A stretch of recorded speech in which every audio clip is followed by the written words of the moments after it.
Hi, and welcome to another edition of Safepedia Safety Talks.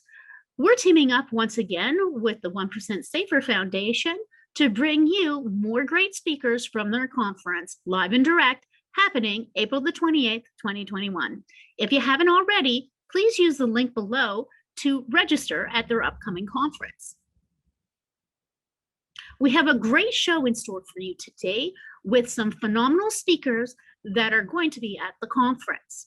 Joining us is Dr. Philippe Delquié, Associate Professor of Decision Sciences at the George Washington University School of Business.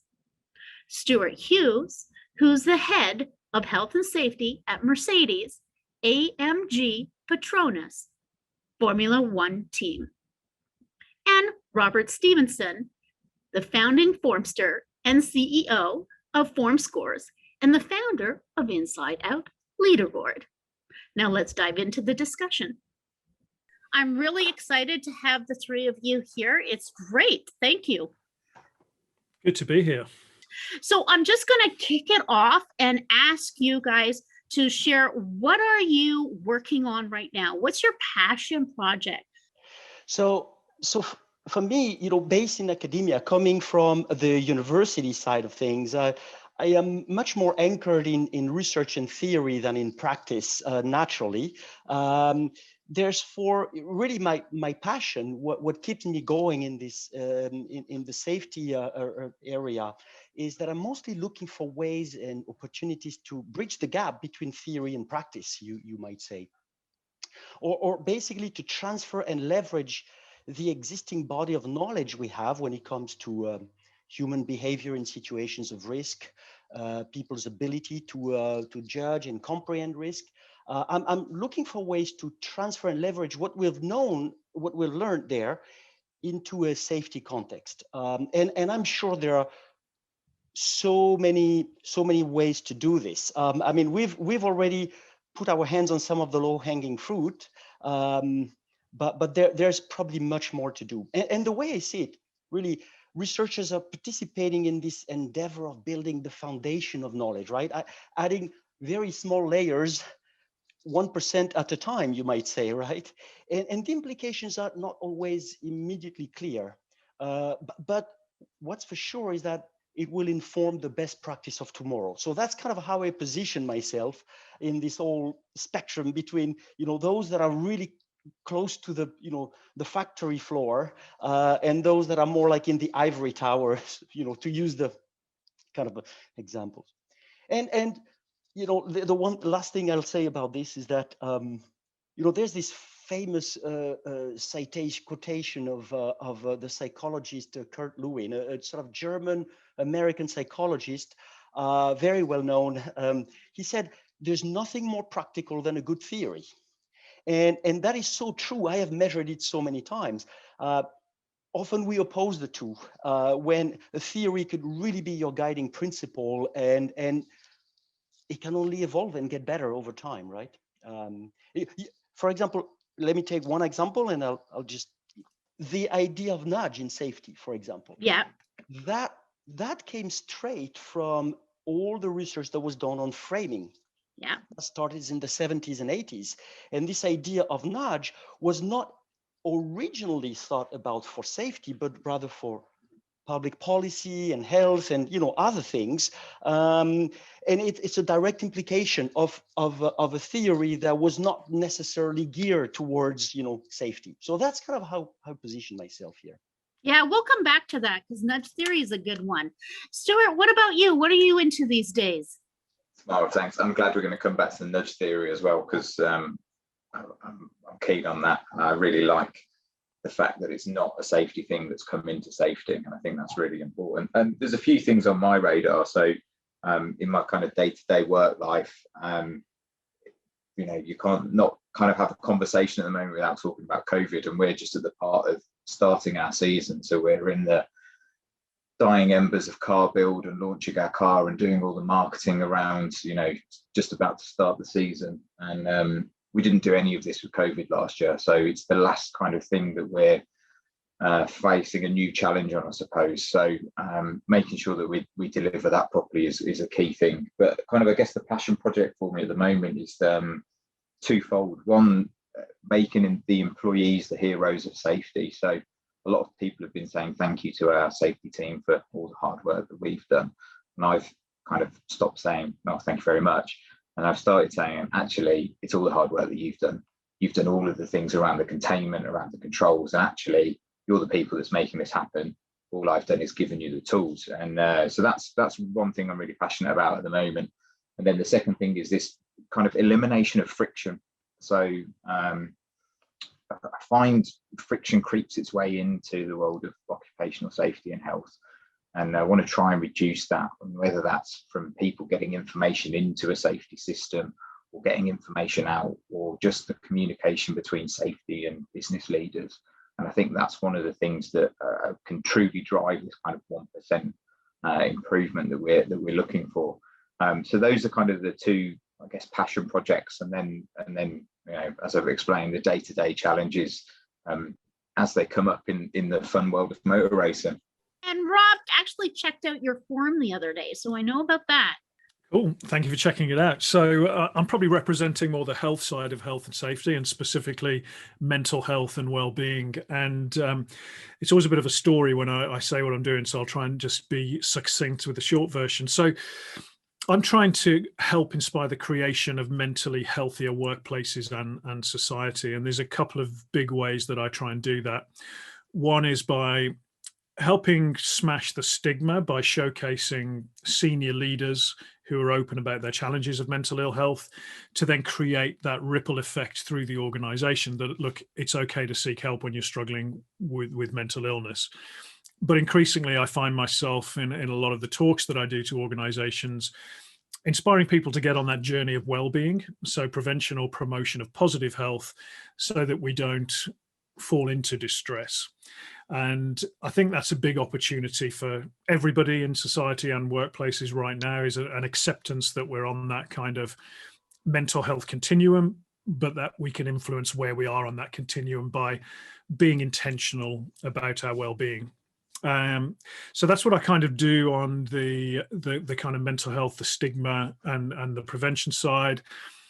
The other big project and the other big passion, and I'm keen to get into nudge theory as well, gentlemen, so that's all good, is the form score. So what I'm trying to do with form score is provide a very simple but new way of communicating how we're feeling about our well-being with a score out of 10, and use that number to connect people via a technology solution. So if somebody starts to struggle with a 4 out of 10 or a 3 out of 10, they've got people in their circle who can see that via a mobile application, and then that can facilitate peer support. So we're working on that, but I think that's a bigger project of trying to really kind of democratize mental health a little bit and facilitate that kind of peer support amongst, you know, trusted colleagues, friends, and family members. So let's, since we're all bringing it up, the nudge theory, why don't we dive into that a little bit? And maybe, Philippe, are you able to kind of give some insight on where nudge theory actually started from? Because you started on that. Sure. So you could say that nudge came from essentially exploiting what was found to be a sort of a limitation of human behavior or human judgment when it comes to appreciating decision situations. We tend to frame things narrowly. We tend to not see the bigger picture, and therefore our choices sometimes are predictable. But in safety, predicting is the first step, but that's not enough. You want to influence behavior. And the idea of nudge is really to design the choice architecture. If you understand people's penchants, natural, tendencies and penchants, maybe you could design the environment to so they will do the right thing naturally. You won't have to force them, basically, or to tell them. That's really literally the idea of the nudge, right? The gentle little push. I've got one very recent example that I'm always, on the lookout for examples or better examples. One very recent example that I had was I was driving down a road in France. It was a divided highway, and I noticed that the left lane had a different kind of pavement than the right lane.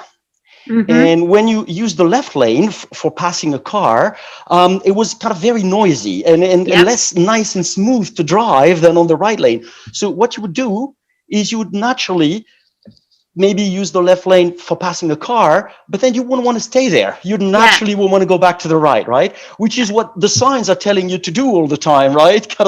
But there, I thought it was a very clever way of doing nudge. You don't need to force me. I will do it naturally, right? So you have to realize that nudge is really, to me, very much in the spirit of what we're trying to do in the what we call prescriptive decision analysis or prescriptive behavior. Is we start with a descriptive theory about what people do, how they behave. Let's understand this. Let's wrap our head around this. What will make them do what they do?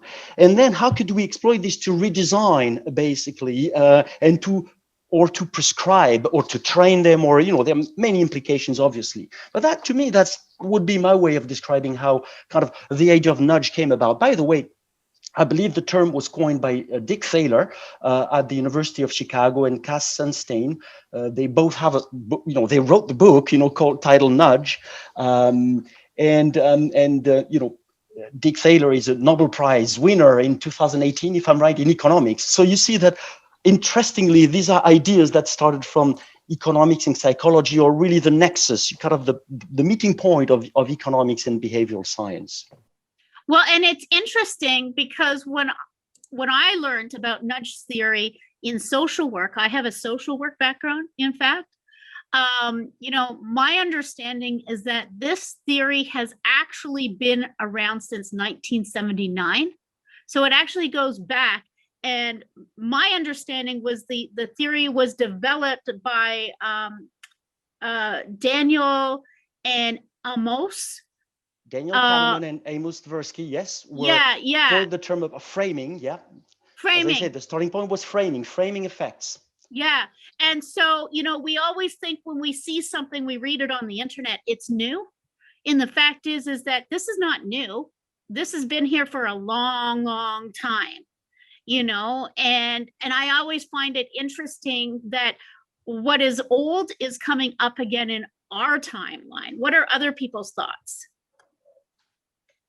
I think, there are some things that are genuinely new, in terms of some of the things that come through from technological advances and changes in environment, etc. But there are also things that are just remodeled. Simon Sinek's quite a master at rehashing something to make it more palatable for today's audience. And I think, the journey that from framing to nudge and wherever it goes next, is probably on that. And I don't think we should be afraid of that. I think it's a really good example of where we've been able to make this transition from the kind of academia and theoretical world into actual real world benefits. And I think there's some lessons to be learned there. I think one of the things I find in the world of occupational safety and health is that sometimes I find academia quite impenetrable.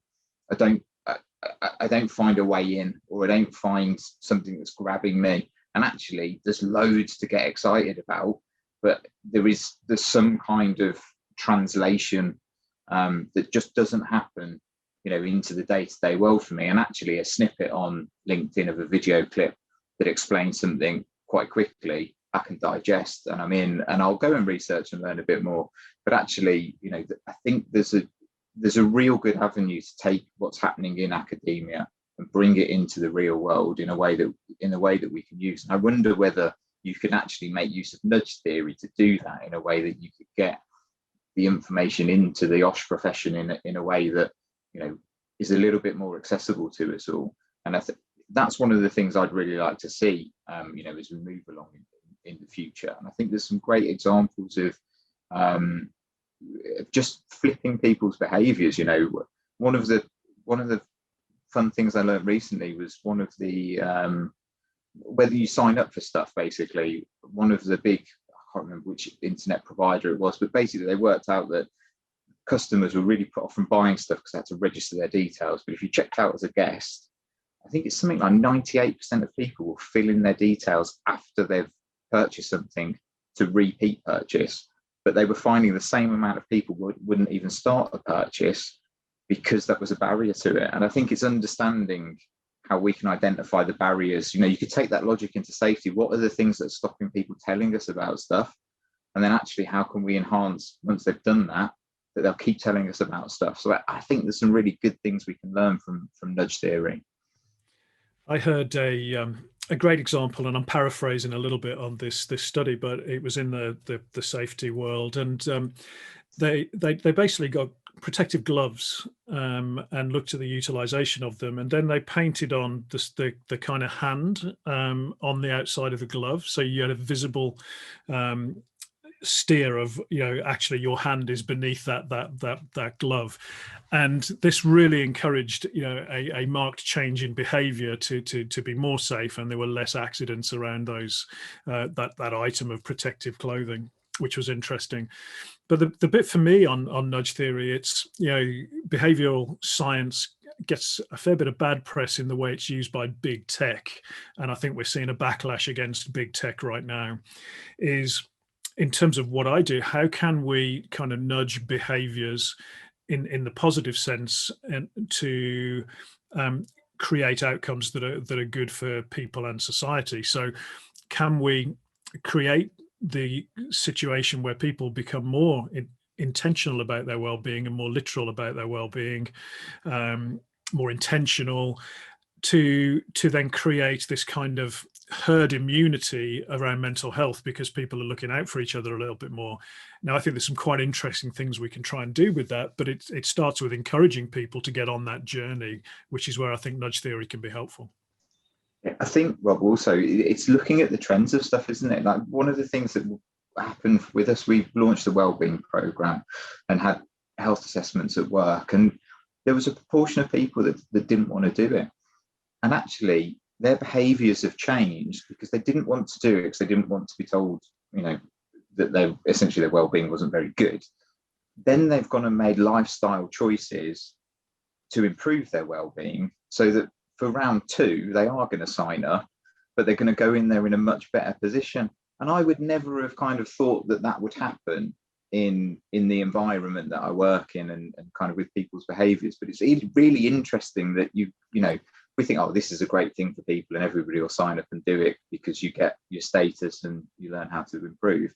But actually, not doing it has driven the behaviours that we wanted at the end of it. So we're less precious about everybody's got to do this if the end result is what you want. And I think there's just some interesting things, I think, in the, particularly in the mental health world, if we can get people to the desired outcome, but maybe not force through the traditional process, I think there's a really powerful way for us to do that. And I love your scoring system. I think it's such there's a simplicity to it that everybody understands where you are on a 1 to 10 scale, don't they? If you're having a 10, if anybody's having a 10 at the moment, they're not telling the truth, I don't think, to be honest with you. Everyone's got to be a 9 at the maximum because it's hard. But there's a real simplicity to it, and what you're doing is you're stripping away all of the stigma, all of the bad connotations with these things. You're just simplifying it with a number, and then people can take action based on that number, and it just breaks down that kind of hurdle. And I genuinely think it's really clever. So I'm a big fan of that. So yeah, thank you. We're much more liable to say I'm a 4 out of 10 than we are to say I'm experiencing anxiety or I'm worried about the future, or it's just a safe space and it's a non-threatening way to talk about it.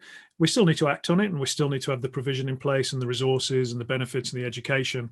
But as a starting point, what we're finding is people are much more happy to share that information than they are to really properly answer that question, how are you? It's I'm good, I'm fine, I'm okay, and people walk on. It's a ritual. We don't expect to answer it. And going back to the way that the nudge theory works, really, it's about taking a step back and understanding how do people think about a problem or solving or a situation? And then how are they making the decisions? And how can we help kind of not enforce it, but exactly just kind of create a path, a natural path where people can walk along. That's what I understand. That's what I really enjoy about it. It's like when my little boy was younger, you know, he would make a mess of his room with toys. And then I would create some sort of contest about cleaning up the toys that each of us would get a reward. Like I'd get one too, right? If I won, but I made a little bit of contest, and it's amazing how fast he got at cleaning up his room before we even started the game. Like he's like, I already won because I did it. I was like, great, you know? And so there, I think there's a bit in the psyche there about getting people also excited. What are people's thoughts? Yeah, yes, absolutely. I mean, I think you just gave another very nice example of nudge, like obtaining desirable behavior without having to force it on people. Now, of course, taken to an extreme, you know, it cuts both ways. Of course, you could say, you know, it could be exploited to get people to do things that may be more in the interest of some than others, and so on. So, what I would kind of advocate for me, the next evolution for these ideas is, how about nudging yourself? Like, what kind of mental strategies could you adopt to essentially recognize an opportunity to create a little nudge for yourself?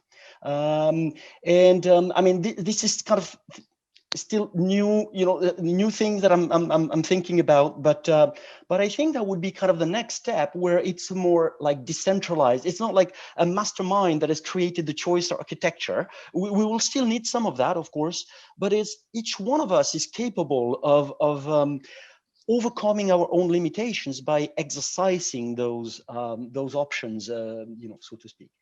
And I just want to say one other thing that I want to bounce back on that you mentioned, Tamara, about how long it took.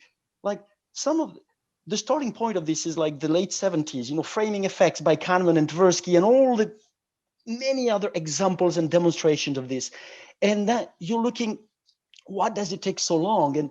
And I want to remind all of us that we have to be, we are in for the long run in these things. You know, this is not atypical that it takes so long for basically knowledge and technology to transfer, to percolate, or to become, you know, to find its application somewhere. And it's true that sometimes we could do more to sort of have a better value chain there, you know, have more actors all along the way, all along the chain to sort of help this.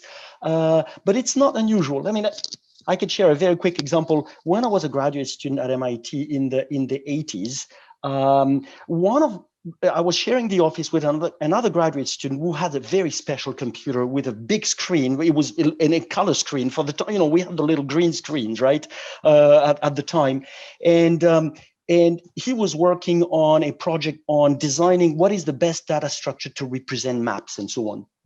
Geographic information system. We were all curious about, like, why do you do this? Why does it matter? And he was explaining, well, the project I'm working on, they envision that in 20, 25 years from now, people will walk around with little devices that would just help them position themselves and navigate through the city, the street, the roads, and whatnot, and so on. And we were like, oh, come on, get out of here. That's like, first of all, we don't need that. Second of all, you know, why? You know, this sounds like sci-fi.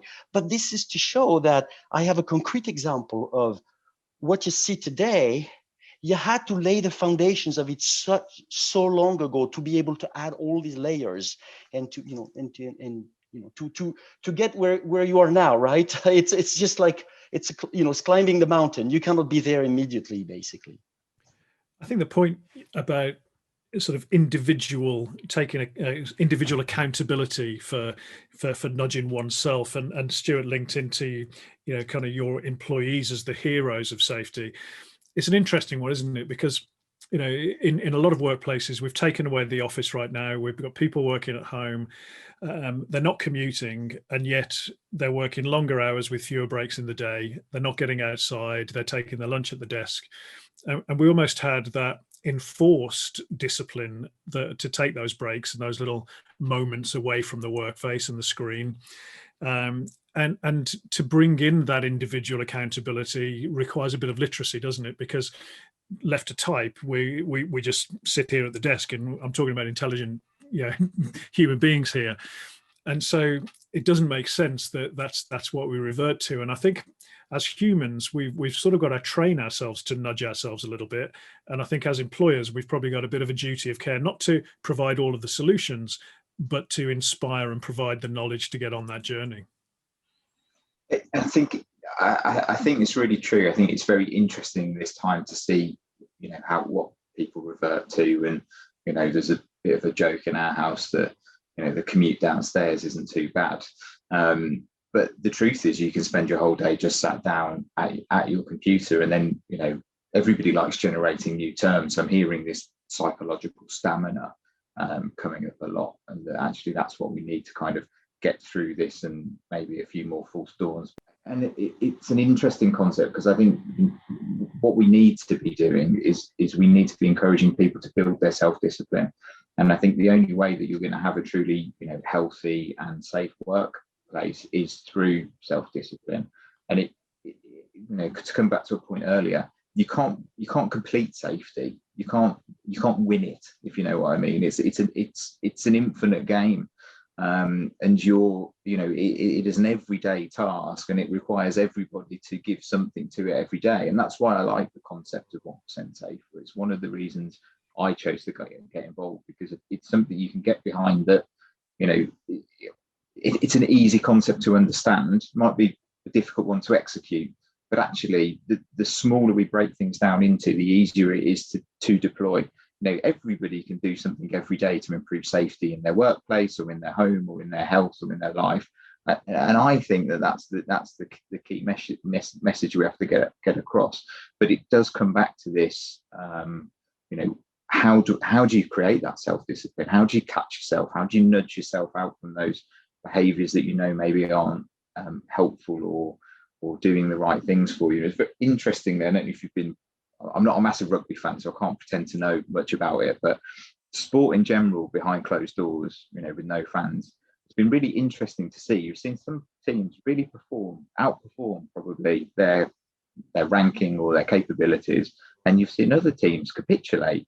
And the impact of not having the crowd and everything else has been a really interesting thing to kind of watch and see. And I think it's almost the same in working from home environment, where you haven't got the pressures of the work environment, you haven't got the atmosphere of all of your colleagues. So what is it that you're doing? What is it that's driving you? What's the arousal factor for doing the work? Some people just like doing a good job. Some people are just actually, the longer I'm there, the better, whatever it might be. But those are the things that I think at the moment are going to be a big challenge for us in our world moving forward, particularly when, there's some organizations that are saying we're never going back to the office. You can, Spotify, for example, you can go and work wherever you want, sign me up, I'll be on the beach in Rio and I'll be doing my job from there. Thank you very much. And there's other organizations like Netflix, for example, that said as soon as we're available to, we're all coming back in, because that's where we're best and creative. And there's going to be a blend somewhere between that. And for some people, it's going to be a massive shock. And for others, it's exactly what they want and they're craving. And how we manage this and how we deal with the mental health aspects of it, the well-being aspects and the safety aspects is going to be really important. And that's why I like this concept. I think it can help us do just that. That is so interesting. What you just shared, and Rob just before, it really, to me, this idea of taking things individually at the individual level, of sort of internalizing this and, self-nudge, whatever we want to call it in the future, it's really what I call more generally rationality 2.0, the kind of awareness of our own limitations and so on. And rationality is defined in economics, in psychology, of like acting in your best interest, not doing harm to yourself and this and that. And there are different principles from economic theory and philosophy even about principles of rationality. But I think rationality 2.0 is actually taking it to the next level where you know that rationality 1.0 is not sufficient in a way, right? It's not going to give you all the answers because you have these limitations. And I have a very concrete example of something Rob, with the ideas that Rob was mentioning earlier. When we switched suddenly to 100% online at the university, it took me about a couple of weeks to realize, all this time of day I used to be spending standing up because I was in the classroom, I was walking around to a meeting or another, and I was spending a lot of hours a day standing in the classroom, gesticulating even, and so on. And now I'm just sitting in front of a computer, and I know sitting too long is not so good for you. So after a couple of weeks, I decided to equip myself with like a lectern, I'm standing now for this kind of thing.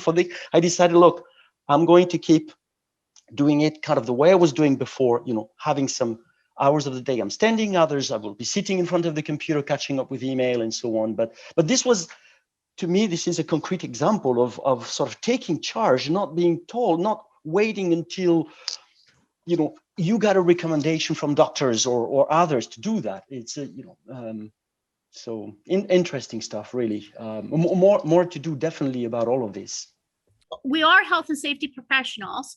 And one of the things I do want to also discuss a bit is you were talking about, Stuart, in the beginning about the friction of information in and out, right? And I thought that was interesting because I come from the grocery retail industry. And a lot of times the corporate head office would just kind of send down all the safety programs in a package and just thought, like, we're just going to have people in a room, let them watch a video or something, and somehow through osmosis, it's all going to get in there and they're going to do it. And so in my environment, because I actually come from being a site worker with employees on site, we had 150, we kind of threw away that and still did the engagement of talking with the employees about how is this new program that we're being given by corporate going to actually resonate in where you're working. And I'm looking at commercial space now, and I see they're trying to use nudge theory with the social distancing where people are standing. But there seems to be a gap in the knowledge around providing the staff a clear understanding the value of using those spots to protect themselves. Are people seeing that also? What are people's thoughts? I think for me, so there's two ways of this, isn't there? I think we've all met the person in an environment where their rationality has gone, and they say, this is the rule, we follow the rule. You're like, this doesn't make any sense. Like, I could just step over there and do what I need to do and come back, and no harm will happen. And they're very much wedded to, I've got my instruction, I stick to my instruction, and that's that. And that I find very difficult. And then at the other end of this, you've got people who are like, I've received an instruction, but I'll never follow the instruction. And, that causes them harm. And there's a bit in the middle, I think, that we need to get to, which is the why. Why is this information important to you? Why is it being, given to you? And what are the impacts of, either following it or not following it? And I saw a really cool video this morning on LinkedIn, which was about the car industry and how essentially they refocused on what they were doing around safety. And now a car is basically designed to protect you in any form of crash. There's airbags and impacts and all kinds of amazing technology. That was designed because they were like, anytime somebody gets in a car, you could crash it. And they just changed the theory. So actually, if anytime you can get in a car, you can crash it, let's protect the people, rather than spending all of our efforts trying to teach them how to drive better or deal with the environment better, et cetera, et cetera. And I think in the safety world, there's a lot to learn from that would help stop some of this just central dissemination of, we've done a safety process, boom, there you go. And then it goes out into the ether and people go, I don't understand why we're doing it, what it's intended for. And I think that's one of the things I see friction points in is that kind of, we've done something and somebody else is like, I don't know why we've done this. And then the other friction point, I think, is just, we can eliminate some of the time, like do you need an hour-long training session, or can you do it in a 2-minute video? And I guarantee you in 10, 15 years time, there won't be day-long training sessions, because nobody will function that way. Everybody will be in short, sharp bursts of information being brought in. And I think those are some of the things that I see, you know, instead of filling out a form, can I just WhatsApp or text, you know, my safety observation into my safety system, and it's in. And if I need more detail, we can go through that and that. But actually, what's the first thing I need to do? I just need to know about it. Get it to me as quickly as possible. Those are the things I think you can reduce the lag of the information coming in, but you've got to be able to respond to it, and it's that response time, I think, that's going to be the critical ebb to make that successful. Yeah, I probably don't see the health and safety world from the same, you know, perspectives, but I think that point of rationality is really interesting, and the idea of why, because I think, you know, the pandemic has certainly thrown rationality out of the window for a lot of people, and we've got this desire to get back to whatever we perceive normal to be. There's things that we're missing with social connections, and then there's going to be, on the flip side, the fear and psychological unsafety of coming back into the workplace. And you know, I think really giving people the why, and giving people the understanding of why these things are in place, and what is the thinking behind it, and letting them own the health and safety challenges in the workplace and beyond, I think is super important. Because I think I've definitely seen some, again, very intelligent people behave in slightly irrational ways through the last 12 months, which is understandable. So I think that giving the purpose, giving the why, for me, that resonated quite strongly. Absolutely. I would say that giving the why is so fundamental. We have theories in psychology. I'm thinking of the wasn't selection task. Some of you may have heard about it. It's a little logical test where people they are given a rule, verify if the rule is correct or not. It's about cards with a letter on one side, a number on the other side, and whether, you know, if there's a consonant on one side, there should be an even number on the other side, and so on, and turn the cards to verify the rule. And it's shown that people are pretty bad at that. But if you put the same rule in a logical context that people can understand, like, you know, you have to verify letters that have postage on one side and they are sealed on the other side. If they are sealed, they must have a higher postage. Just turn the letters just to verify if they are legal or not, right? Suddenly people make no mistake, right? So this idea of that you must know the how and why, you know, you must know the why. People are not capable of abstraction and seeing the bigger picture nearly as much as we imagine when we are trying to make rules and things. You're going to make it easy for them. You have to sort of really put it in context to the largest extent possible. And then you realize that people actually can perform really well. They can understand the logic very well. Just make it concrete, you know, on something they can relate to, not just something very abstract that just sort of coming from above.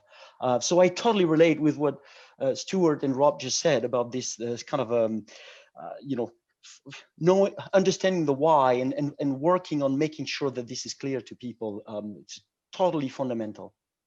Is there a bit around, and I think about this a lot as well, is people's different motivations on this agenda? So if we're striving for, you know, 1% safer, if we're striving for a mentally healthier world, or whatever our goals are, the people within that, for me, I think some people are motivated for self and self-safety and self-improvement, and others are very motivated for creating societies that are safe for others. Just throwing it out there, really, in terms of what you see, Stuart, in the workplace. You know, do you have those camps of some people are certainly very motivated about the other, and some are motivated about the self? I think it's a very interesting question, Rob, because I work in possibly the truest team environment I've ever been in my life currently, and you know, everybody is motivated to the same end goal. You know, every single employee is tasked with bringing their 10th of a second to the car.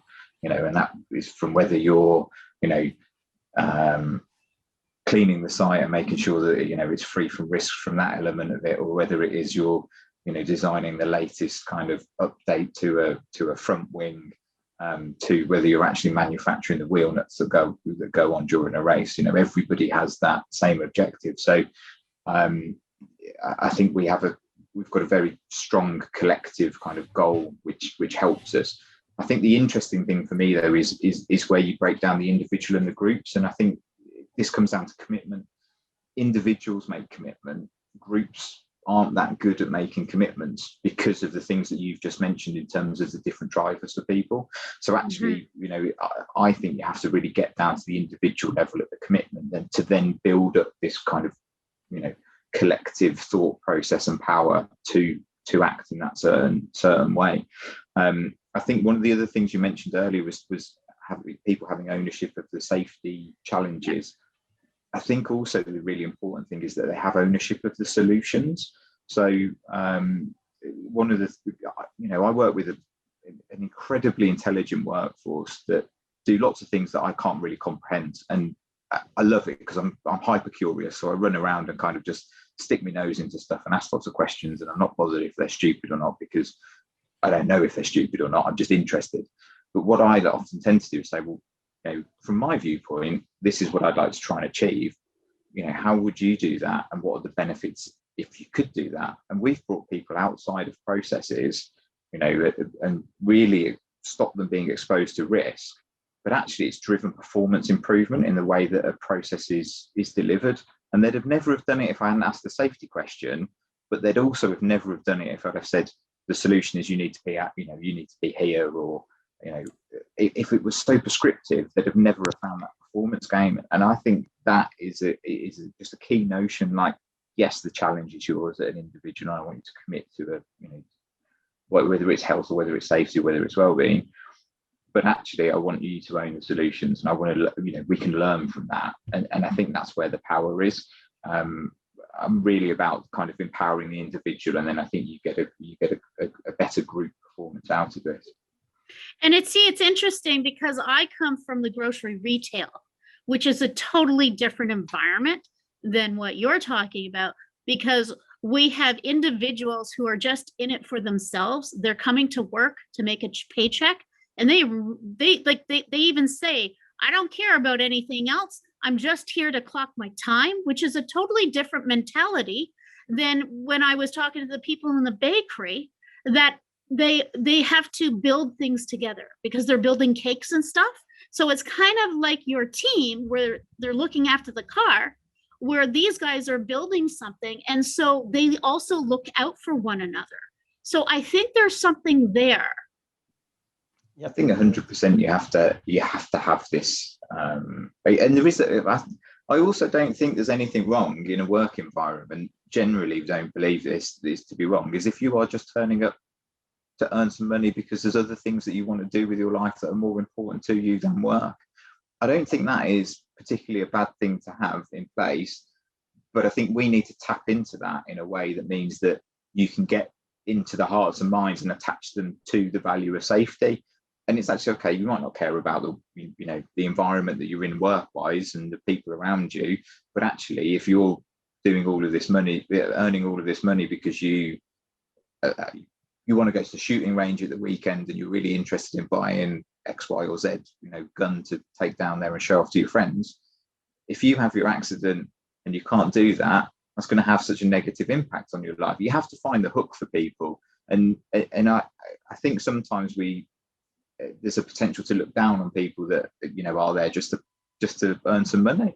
No, absolutely fine. But, our challenge, I think, in our environment is how do you connect with those people? And I think, there's, to take us almost full circle back to the start of Nudge, what is it, that's intrinsic in their motivation that you can tap into, because you're not going to get them with any of the other kind of group mentality elements or a competitiveness of their department against another department. All of those things that we've spoken about just will fall flat. So it just presents you with another set of challenges that you go, okay, well, now I understand this. Where can I go and find something that might be that motivation? And again, this, I'd be interested in what in the academia kind of behind this, of where they've studied, people that aren't particularly motivated by anything else other than the money at the end of the day. So what is it that makes them a valuable contributor to the work environment, or can you make them a valuable contributor to the work environment? It's an interesting question. Now, I know we're coming to the end of our time. This is a really great conversation. I wish we could just keep going on it. I wanted to ask, though, can you provide a recommendation that will help our listeners who did their own 1% pledges, like you guys did in the book? Because for some people, you know, taking an idea that you have in your head and making it actionable is a really stressful and can be overwhelming. So how do you take an idea and then get it actionable? Philip, maybe you can kick it off. Okay. I can probably contribute two small things, like, you know, in the 1% spirit, right? First, because yes, I think this idea of like incremental, easy gains, it's really the way to go. Again, that's the same idea as nudging, is don't take, you know, we want to take the path of least resistance to something. And if there's a path of lower resistance to get to the same goal than another one, why not? That's what human nature, even the laws of nature, right? Like the light will go through the prism and so on to sort of a, so here are two thoughts that came to mind when you prompted for that question. Well, even when zero is achievable in something, it could be overwhelming to people in many cases. Let me just take a simple example: smoking. If you're a smoker, quitting might be so hard. But what about giving up one cigarette per day and see if you could sustain that? And then maybe another one and another one, right? If smoking is bad for you, smoking less has got to be better. So that's progress, at least, right? So that's one thing, but very simple. Identify something where you could quit a habit, or you could do something by saying, look, what would be the end goal? That may be just too big a mountain to climb. What is one single step that I could take? What would be a step like? That's one thing. The other thing that I think is important to me, to my area of research, would be to say, occasionally check something that you're sure about. Do check. Even when you feel very sure, and you might be surprised in some cases. This is really to combat the phenomenon we call the overconfidence syndrome, right? That was well documented again in the 70s and 80s. It is not just about the redundancy principle of like, okay, you have checked twice. It really is about learning about your own sense of certainty. And that it could be sometimes inflated, misguided, erroneous, and so on. So double checking is about getting feedback. So look for opportunities to get feedback on yourself, on your beliefs, on your judgments, and so on. And sometimes, double checking something you feel very sure about, which normally you wouldn't feel compelled to check if you're sure, might be one simple way to sort of learn about yourself and your limitations.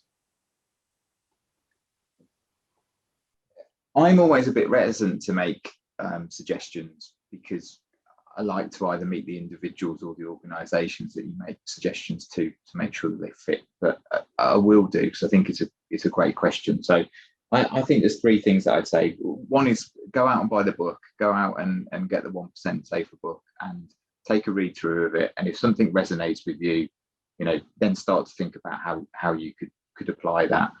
And I think really important thing is, don't be put off from starting a journey. Doing something is better than doing nothing. And that first step, as Philippe just alluded to, is the thing that kind of kicks it off. I think the other element for me is this level of personal commitment. I think everybody can make a personal commitment. So, if the hardest thing is to start doing something, give yourself a personal commitment, make a statement. Start the morning, look in front of the mirror, say it to yourself, and then, give yourself a nice cheeky reward at the end of the day, whatever that might be, to make yourself feel a bit better that you've done that.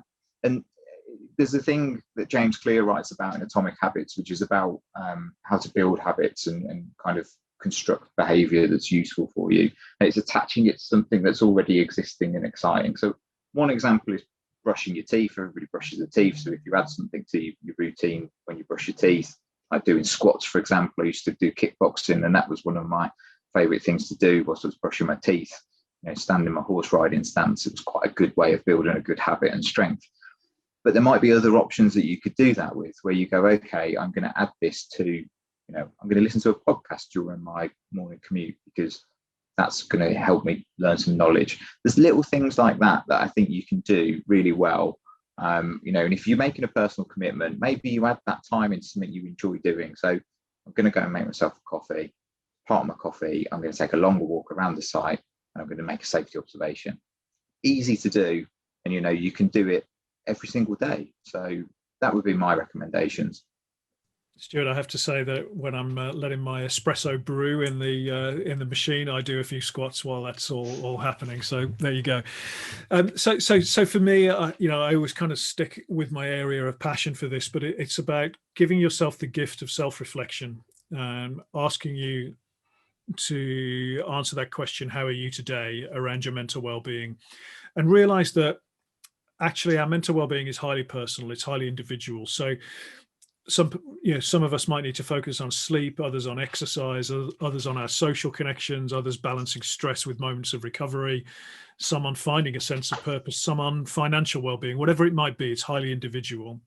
But just think, how are you today about that? And then take those micro steps that Philippe mentioned in just trying to nudge that forward. Because sometimes I think we think a well-being journey has got to end up with running a marathon or meditating for an hour every day.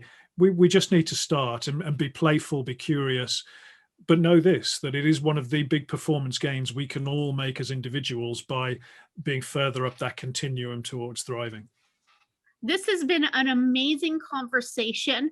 Thank you so much, all of you, for carving out some time in your very busy schedules to come and talk today. Thank you. You're so welcome. It's a pleasure. Thanks for having us. Thank you for having us. Thank you for joining us for this episode. I hope you really enjoyed the conversation. Don't forget to check out 1% Safer at 1%safer.com to learn more about how you can pledge your idea to keep your workplace 1% safer daily. If you haven't already, please navigate to the conference link below so you can register for the 1% Safer Live and Direct Conference happening April the 28th, 2021. Now, if you're looking for more resources for health and safety to share out with your network and your teams, please navigate over to safepedia.com where you can find new content posted daily. Until next time, stay safe.